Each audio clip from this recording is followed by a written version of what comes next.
उत्तर प्रदेश की राजधानी लखनऊ में आज हिंदू संगठनों ने संभल बचाओ यात्रा का आयोजन किया है। लखनऊ से संभल के लिए एक यात्रा संभल पर आई उस रिपोर्ट के बाद है जिसमें बताया गया है कि हिंदू के पलायन के लिए साजिश रची गई और हिंदू महिलाओं के साथ अत्याचार किया गया। विश्व हिंदू रक्षा परिषद ने इसे लेकर लखनऊ में प्रदर्शन किया और यात्रा को संभल के लिए रवाना किया गया है।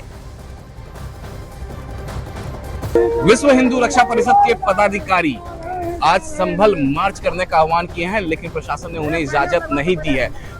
हेवी डिप्लॉयमेंट है उत्तर प्रदेश पुलिस की और विश्व हिंदू रक्षा परिषद के कार्यालय के ठीक बाहर जो है वो हेवी डिप्लॉयमेंट है। तस्वीरों में आप देख पा रहे हैं कि यहाँ पर देखिए विश्व हिंदू रक्षा परिषद के पदाधिकारी को आप यहाँ पर देख पा रहे हैं कि किस तरीके से यहाँ पर पदाधिकारी यहाँ पर है जो मार्च करने की कोशिश कर रहे हैं, लेकिन यहाँ पर इनको इजाजत नहीं है। प्रशासन ने आप लोगों को इजाजत नहीं दिया।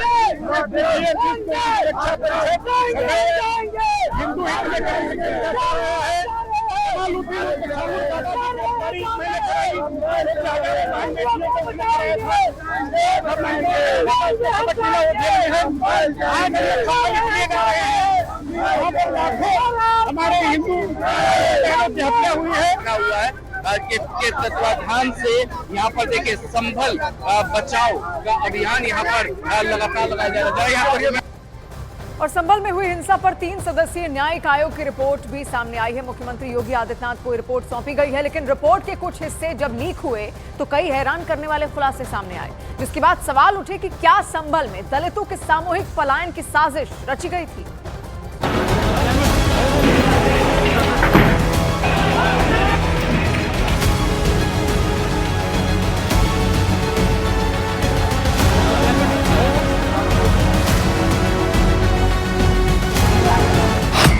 संभल हिंसा की जांच रिपोर्ट में सनसनीखेज खुलासा। सीएम योगी को सौंपी गई चौंकाने वाली रिपोर्ट। संभल में रची गई डेमोग्राफी चेंज वाली साजिश। संभल हिंसा की कहानी कितनी डरावनी है, ये अब खुलकर सामने आ रहा है। 3 सदस्यीय न्यायिक आयोग की जो जांच रिपोर्ट सीएम योगी आदित्यनाथ को सौंपी गई है, उसने साजिश की कई परतों को सामने ला दिया है। रिपोर्ट बताती है कि संभल हिंसा अचानक नहीं भड़की, बल्कि इसके पीछे एक सुनियोजित साजिश रची गई। न्यायिक जांच आयोग की रिपोर्ट फिलहाल मुख्यमंत्री दफ्तर में है। शासन इस रिपोर्ट का इस्तेमाल कोर्ट में कर सकती है ताकि 24 नवंबर 2024 संभल हिंसा के जो आरोपी हैं उन्हें सख्त से सख्त सजा मिल सके। सूत्रों के मुताबिक रिपोर्ट में साफ कहा गया है कि संभल में दलित समाज को निशाना बनाकर उन्हें पलायन के लिए मजबूर किया गया। रिपोर्ट में 1978 के दंगों का जिक्र है, जब धोबी समाज के 200 से ज्यादा परिवारों को शहर छोड़ना पड़ा था। रिपोर्ट में यह भी बताया गया है कि कैसे संभल को आतंकी संगठनों की प्रयोगशाला बना दिया गया। यही नहीं, सूत्रों के हवाले से रिपोर्ट में यह भी पता चला है कि मुस्लिम युवाओं ने संगठित तरीके से लव जिहाद का जाल बुना, जिसका असर ये हुआ कि हिंदू परिवार लगातार शहर छोड़ते गए और संभल की डेमोग्राफी तेजी से बदलने लगी। 1947 में जहां 45% हिंदू नगर पालिका क्षेत्र में रहते थे, वहीं अब ये घटकर महज 15% रह गए हैं, जबकि मुसलमानों की आबादी 55% से बढ़कर 80% तक पहुंच गई है। और न्यायिक कमीशन की उस रिपोर्ट के कुछ अंश सामने आए हैं।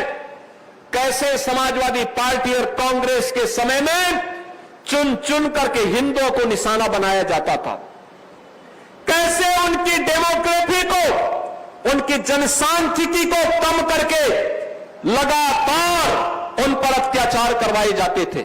आपको पता है, हमको पता है कि रिपोर्ट के अंदर क्या है, मीडिया में उसकी चर्चा हो रही, लेकिन रिपोर्ट गोपनीय है। तो ऐसी गोपनीय रिपोर्ट समाजवादी पार्टी समझती है जिसकी गोपनीयता पहले से ही भंग है, जिसके बारे में पहले से ही चर्चाएं हो रही हैं, तो समाजवादी पार्टी समझती है कहीं ना कहीं चुनावी स्क्रिप्ट है। रिपोर्ट के मुताबिक 1947 से 2019 तक 15 दंगे हुए और हर बार मुकदमे हिंदुओं पर ही दर्ज किए गए। यही नहीं, 24 नवंबर 2024 की हिंसा से पहले सपा सांसद जियाउर रहमान वर्ग का भड़काऊ भाषण दर्ज है, जिसने माहौल को और भड़का दिया। जांच में ये भी सामने आया है कि वर्ग परिवार ने अतीत में भी बार बार ऐसी भूमिका निभाई थी। सूत्रों का दावा है कि दंगों के दौरान मंदिरों को निशाना बनाने की रणनीति भी रची जाती थी। पूरा विश्वास है माननीय मुख्यमंत्री जी पे कि हमारे लिए वो सोचेंगे, हमारे दर्द को समझेंगे और संभल के हिंदुओं की सुरक्षा के लिए कुछ कब में जो भय का माहौल है वो दूर हो, ऐसा प्रयास करेंगे। पोस्ट इंडिपेंडेंस संभल की आबादी लगभग 50% थी, तो 1978 के दंगे के वक्त 38% थी और उसके बाद अब जाके 40 साल बाद हिंदुओं की आबादी लगभग 15 से 18% संभल नगर में रह गई। और ये पलायन इसी बात का प्रतीक है जो कि हिंदू असुरक्षित। पुलिस प्रशासनिक व्यवस्था है, मिलिट्री की व्यवस्था है, वो यहाँ पर करें जिससे हम लोग अपने आप को सुरक्षित महसूस करें और पलायन रुक जाए। सबसे बड़ा खुलासा ये है कि रिपोर्ट में गजवाए हिंद जैसे खतरनाक एजेंडे का भी जिक्र किया गया है। आतंकी संगठन हरकत उल मुजाहिदीन और तहरीके तालिबान का कनेक्शन भी संभल से जुड़ा पाया गया। न्यायिक जांच आयोग की रिपोर्ट में रोज नए नए खुलासे हो रहे हैं। हमारे सूत्र बता रहे हैं कि 200 धोबी परिवारों को पलायन करने की साजिश रची गई और वो भी 1978 दंगे के बाद। इसके अलावा लव जिहाद के लिए संभल प्रयोगशाला बन गया था। यही वजह है कि लगातार मजबूरी में हिंदू परिवार संभल से पलायन कर रहे थे।